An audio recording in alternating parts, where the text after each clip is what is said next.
Bienvenidos todas y todos una vez más a un nuevo video. El día de hoy vamos a continuar el tema de hemorragia obstétrica. Ya vimos la definición y algunos factores de riesgos junto con la clasificación etiológica.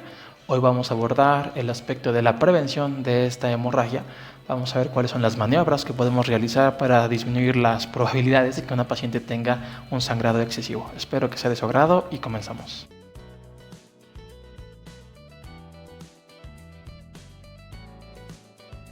¿Se puede prevenir la hemorragia obstétrica? Claro.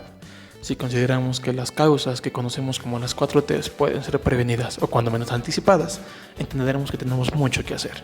Por poner un ejemplo, en el acretismo, si yo realizo una cirugía programada en lugar de urgencia, si la llevo a cabo con un plan quirúrgico que se acople a las condiciones de mi paciente y un lugar donde tenga yo un equipo multidisciplinario con equipo de sangre, etc., favorecerá mucho el pronóstico de mi paciente. Otro ejemplo es la retención de restos placentarios. Si yo realizo un buen manejo de mi alumbramiento, evitaré la retención de restos y por ende infección y sobre todo la hemorragia obstétrica. Entonces sí se puede prevenir la hemorragia obstétrica. Si entendemos que el 70-80% de los casos de hemorragia es por alteraciones en el tono uterino, debemos de conocer que hay un manejo sistemático que disminuye el riesgo de hemorragia hasta en un 80%, sabiendo que este manejo se otorgará entonces a todas las pacientes por sus grandes beneficios. Este se conoce como manejo activo del tercer periodo del trabajo de parto y se debe de ofrecer a todas las pacientes que tengan un evento obstétrico. Para hablar de esto, debemos entender que es el tercer periodo. Bueno, se llama también alumbramiento y es el tiempo que transcurre desde el nacimiento del producto hasta la expulsión de la placenta. ¿Cuáles son los dos objetivos prioritarios durante la atención del alumbramiento? Uno, obtener la placenta íntegra, ya que dejar restos va a proporcionar riesgo de infección y de hemorragia. Y otra, que por ejemplo que se rompa el cordón, me llevará a una extracción manual, la cual también tiene riesgos de infección, trauma y dolor para la paciente. Por otro lado, evitar complicaciones tipo inversión uterina o hemorragia posparto. Muchos pueden preguntarse cuánto dura de forma normal el alumbramiento. Bueno, anteriormente se estableció un estudio observacional en el cual se describió como el percentil 97 los 30 minutos. Esto es lo que permitió que de forma clásica se estableciera una duración de 30 a 40 minutos en los partos. Sin embargo, eso fue antes de que se implementara el manejo activo. Hoy día sabemos que el promedio es de 6 minutos y eso es importante porque un aumento en la duración del alumbramiento se ha relacionado de forma importante con morbilidad materna. Tenemos varias formas de estudiar el alumbramiento y varias clasificaciones dependiendo de la óptica con la que se vea. Por ejemplo, podemos estudiar el alumbramiento con sus mecanismos tipo Schultz o Duncan, cosa que no es parte de la práctica del día de hoy. Lo que nos compete es clasificarlo según su manejo.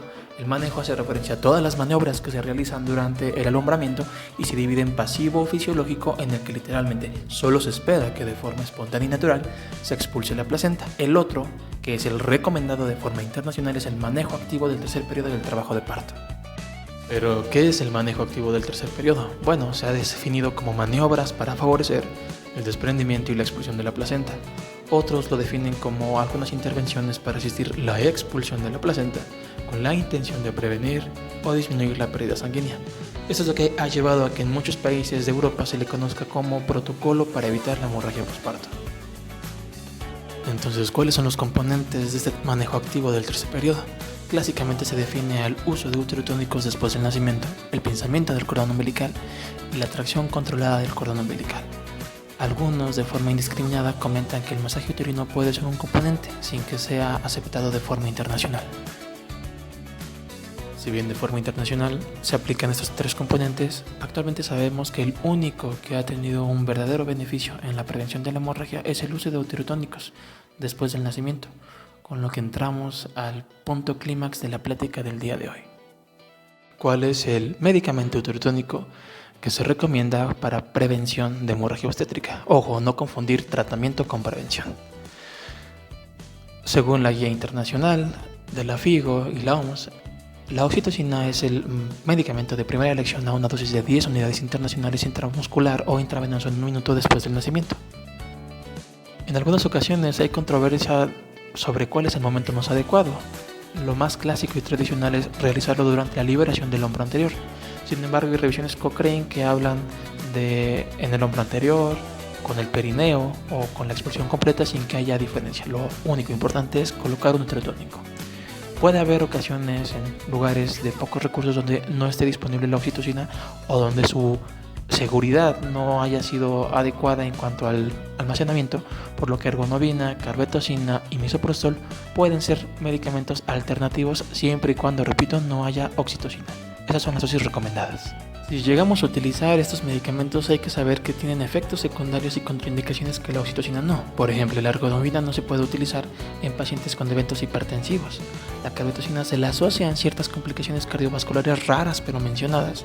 Y el misoprostol tiene, dependiendo de su vía de administración, riesgo de efectos secundarios tipo náusea, vómito, diarrea o incluso fiebre. También saber que se contraindica en pacientes con enfermedades pulmonares, etc. Ya que hablamos del manejo activo del alumbramiento, creo pertinente hacer otras recomendaciones que nada tienen que ver con la hemorragia, pero son igualmente importantes. En primer punto, el pinzamiento del cordón umbilical. Antes se recomendaba que fuera temprano, hoy internacionalmente se recomienda el pinzamiento tardío del cordón umbilical, el cual se define como uno que se lleva a cabo después de 1 minuto del nacimiento. Este tiene múltiples beneficios para recién nacidos de término, pero sobre todo para aquellos prematuros, en quienes de hecho no se realiza.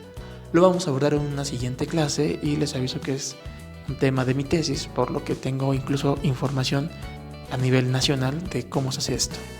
El segundo punto es que, aunque el masaje uterino no se recomiende de forma internacional, la misma FIGO comenta que recomienda realizarlo una vez expulsada la placenta porque nos va a permitir realizar una valoración del tono uterino y se debe de realizar siempre. Entonces, a manera de conclusión, decimos que toda paciente debe recibir un manejo activo del tercer periodo del trabajo de parto con oxitocina 10 unidades internacionales intravenosa en 1 minuto o intramuscular como primera opción farmacológica, y que la ergonovina, la carbetocina y el misoprostol son opciones adecuadas siempre y cuando la oxitocina no esté disponible. También entender que tienen efectos adversos y contraindicaciones puntuales para cada uno de estos medicamentos.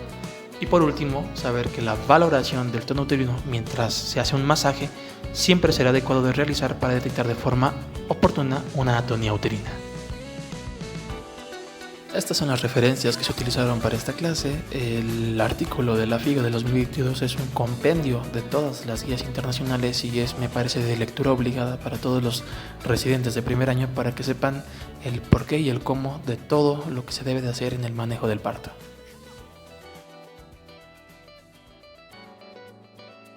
Y con esto llegamos al final del video. Espero haya sido bastante claro, que haya sido útil para todos ustedes y que puedan de una forma práctica aterrizarlo en cada una de las pacientes a las que están atendiendo. Porque, repito, esto es algo que cualquier paciente, sea parto o sea cesárea, debe de recibir durante la atención de su nacimiento, siempre evitando los riesgos de hemorragia obstétrica. Y bueno, seguimos en próximos videos para hablar de este tema.